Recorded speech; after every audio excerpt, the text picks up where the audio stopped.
Shalina sedang membaca isi surat perjanjian itu. Apa isi surat perjanjian itu? Bagaimana reaksi Shalina? Maukah dia menandatanganinya?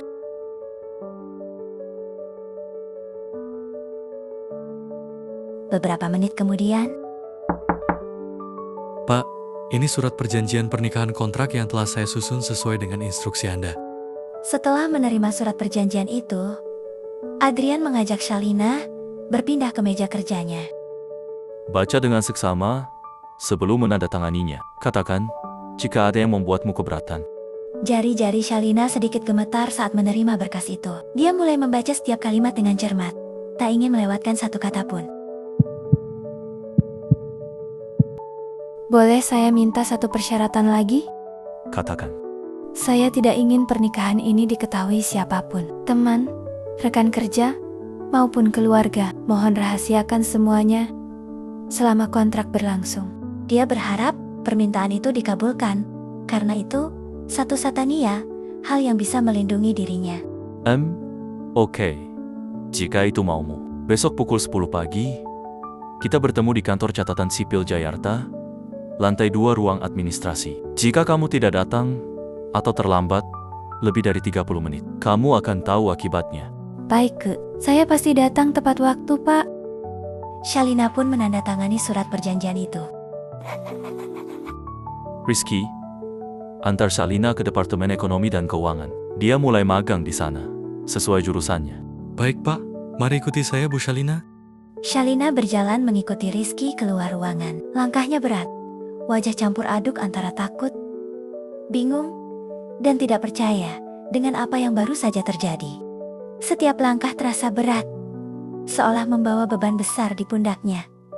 Apakah keputusan ini benar, atau malah menjerumuskannya ke masalah yang lebih besar? Dia hanya tahu, tak ada jalan lain. Lantai 10, ruangan divisi ekonomi dan keuangan. Suasana ramai. Banyak karyawan sibuk di meja masing-masing. Rizky menunjuk satu meja kosong yang rapi, lengkap dengan komputer dan perlengkapan.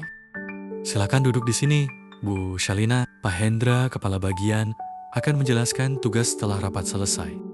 Setelah memastikan Shalina duduk, Rizky berpamitan pergi meninggalkannya sendirian di tempat baru yang asing ini. Jadi kamulah karyawan magang baru itu? Baru lulus ya? Di sini bukan cuma butuh ijazah loh, tapi juga butuh pengalaman dan ketelitian tinggi. Kamu yakin sanggup? Iya Bu, nama saya Shalina Aulia Wijaya, lulusan Ekonomi Universitas Jayakarta. Saya akan berusaha sebaik mungkin, siap belajar, dan tidak akan menyanyiakan kesempatan ini. Mudah saja bilang mau belajar. Tapi di sini tak ada yang mau repot mengajari pemula yang cuma bisa bikin repot orang lain. Kalau ada kesalahan nanti, jangan salahkan siapa-siapa ya. Dewi pergi sebentar ke ruangannya, lalu kembali membawa tumpukan berkas tebal, diletakkan di meja Shalina agak kasar.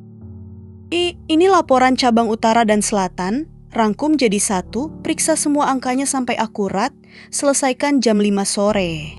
Jangan ada satu kesalahan pun di keuangan. Satu angka salah bisa berakibat fatal.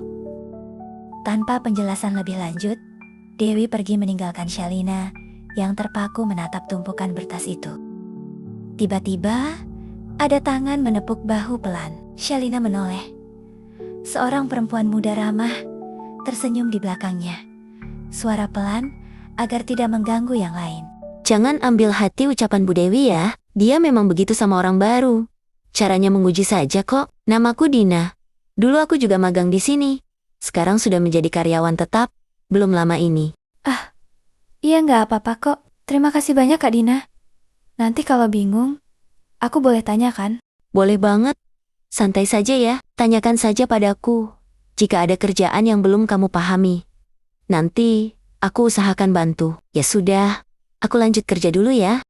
Shalina tersenyum hangat. Semangatnya kembali sedikit. Lalu kembali fokus ke tumpukan berkas. Setidaknya, dia tidak sendirian di sini. Masih ada orang baik dan peduli padanya. Sementara itu, di ruang seleksi, Mirella dan Tumentemonia sedang sibuk mengikuti tes dan wawancara akhir untuk penempatan magang. Mereka belum tahu, nasib mereka berbeda jauh dengan Shalina.